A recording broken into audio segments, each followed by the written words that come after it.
God Lovers, mari hari ini pasti banyak kemenangan demi kemenangan yang kita alami. So, jangan menyerah.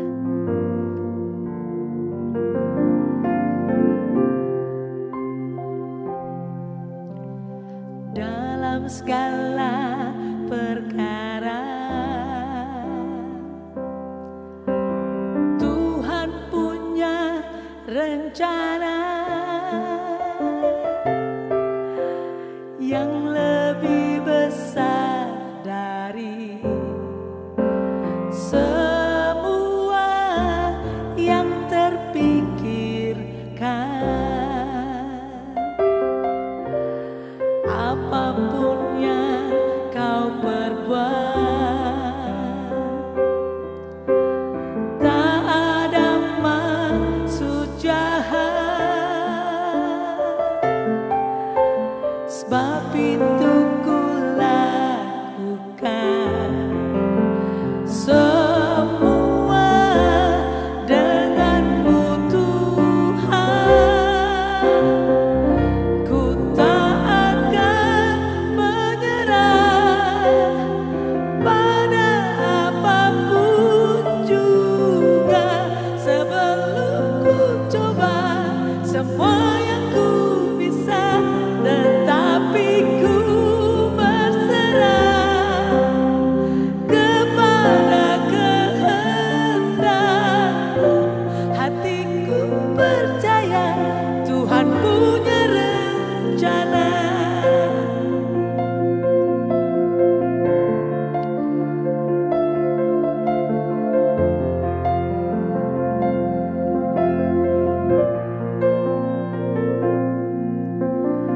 Apapun yang kau perbuat, tak ada maksud jahat, sebab itu ku lakukan semua denganmu Tuhan. Ku tak akan menyerah pada apapun juga, sebelum ku coba semua yang ku bisa, tetapi ku berserah kepada kehendak-Mu. Hatiku percaya Tuhan punya rencana.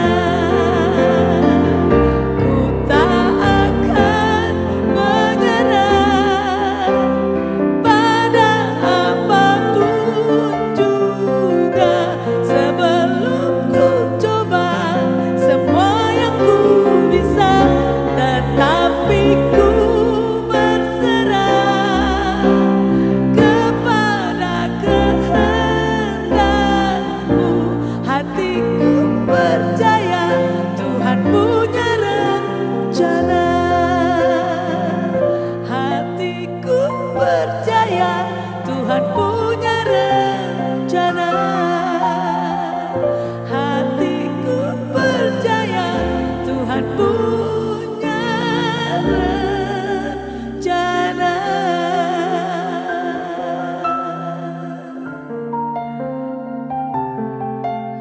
Haleluya, kami percaya Tuhan.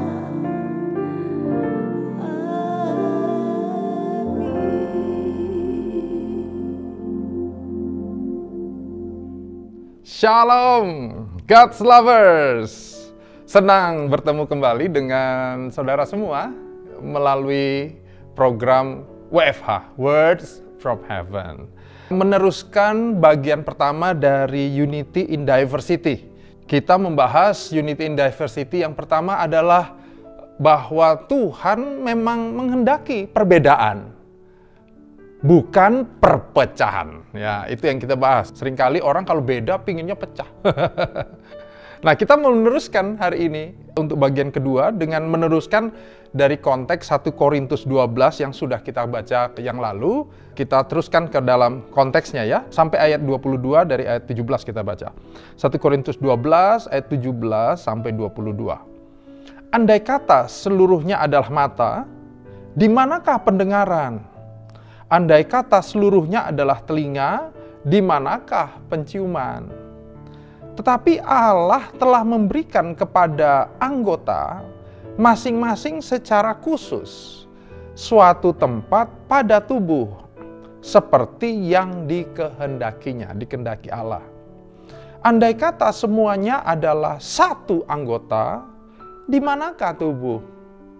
Memang ada banyak anggota, tetapi hanya satu tubuh.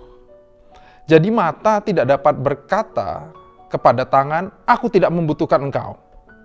Dan kepala tidak dapat berkata kepada kaki, aku nggak membutuhkan engkau. Malahan justru anggota-anggota tubuh yang nampaknya paling lemah, yang paling dibutuhkan. Lagi ya, saya ulang ayat tadi ya. Malahan justru anggota-anggota tubuh yang nampaknya paling lemah, yang paling dibutuhkan. Demikianlah pembacaan firman Tuhan hari ini. Berbahagialah kita yang bukan hanya mendengar, tapi juga merenungkannya dan melakukannya. Haleluya. Nah, kalau bagian pertama adalah Tuhan memang menghendaki perbedaan, bukan perpecahan. Di bagian ini kita akan membahas gini, kita membutuhkan anggota yang paling lemah. Wah, mungkin dengar ini langsung saudara, nggak setuju. Kita akan membutuhkan justru yang paling kuat. Satu kali saya sama beberapa leaders lagi mau pelayanan di gereja, pelayanan hari Minggu gitu ya. Saya kumpul dengan beberapa leader, saya ngomong sebagai gembala, saya bicara sama mereka. Kita sampai di pembicaraan soal regenerasi, saudara. Saya merasa bahwa sejak membangun pelayanan, saya nomor 1 langsung menyiapkan pengganti. Regenerasi, karena menurut saya regenerasi itu nggak bisa disiapkan deket-deket. Saat kita udah butuh, biasanya udah telat tuh. Maksudnya waktunya udah sangat singkat. Jadi begitu kita memulai sesuatu, mari pikirkan orang yang bisa meneruskan pelayanan ini. Meneruskan apapun yang kita buat. Jadi kalau saudara bangun sebuah usaha, saya usul nih, begitu udah berjalan langsung mikir, siapa yang kita bisa delegasikan untuk berjalannya usaha yang baik gitu ya. Nah, tapi kita lagi nggak ngomong ke pemimpinan. Tapi yang menarik adalah waktu teman-teman waktu itu nanya, adik-adik rohani saya nanya, Kak, bagaimana soal pelayanan? Kalau kakak nggak ada, apakah pelayanan bisa digantikan? Kita langsung evaluasi waktu itu.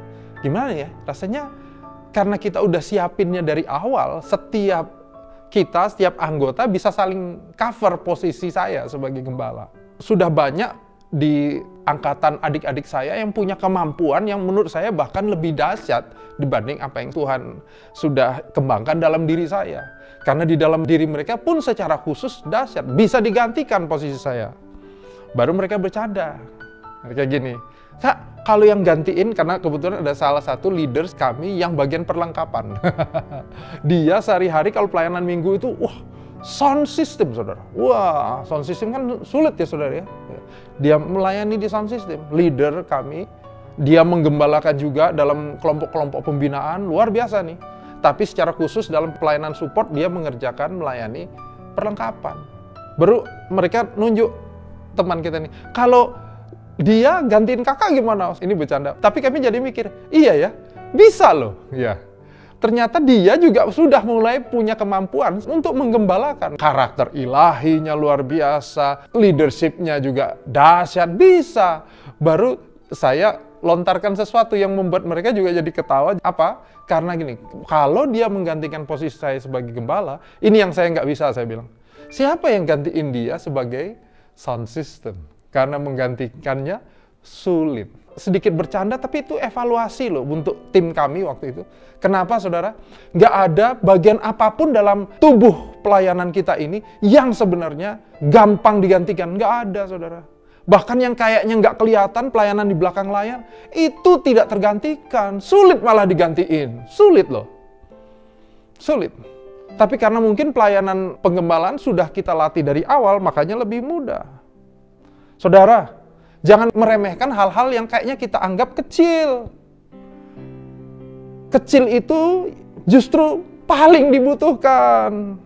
Saya mengutip tulisannya Tony Evans, seorang penulis dan teolog. Dia bilang, unity is not uniformity. Unity is oneness of purpose. Kesatuan bukan seragamnya sama. Kesatuan adalah kesamaan arah tujuan.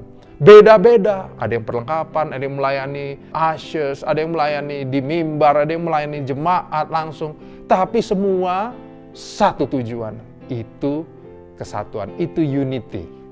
Bukan berarti seragam, sama bajunya, tapi justru di dalamnya pecah. Enggak. Kayaknya di luar berbeda-beda, tapi arahnya satu. Amin. Unity in diversity artinya kita membutuhkan bahkan anggota yang paling lemah. Mari kita berdoa. Bapa, kami saling membutuhkan. Kami membutuhkan satu dengan yang lain. Untuk itu Bapa, urapi kami, sehingga kami boleh melihat, makin menyadari betapa Engkau sudah meletakkan setiap kami dalam rencana-Mu. Setiap kami unik, setiap kami khusus, setiap kami punya rencana Tuhan di dalamnya. Berkati Tuhan hamba-hamba-Mu yang sedang menyaksikan program ini. Biar kami semua makin menyadari betapa Kristus punya rencana yang unik dalam kehidupan kami. Dimanapun Tuhan utus kami. Hanya di dalam nama Tuhan Yesus. Sama-sama katakan, amin. Haleluya. Jangan lupa untuk bagikan link YouTube ini kepada saudara-saudaramu, kerabatmu, teman-temanmu, ya saudara. Orang-orang yang bahkan mungkin nggak pernah lihat. Ya, justru mereka pas dapat berkat ini dari saudara akan sangat diberkati. Haleluya. Tuhan berkati. God bless.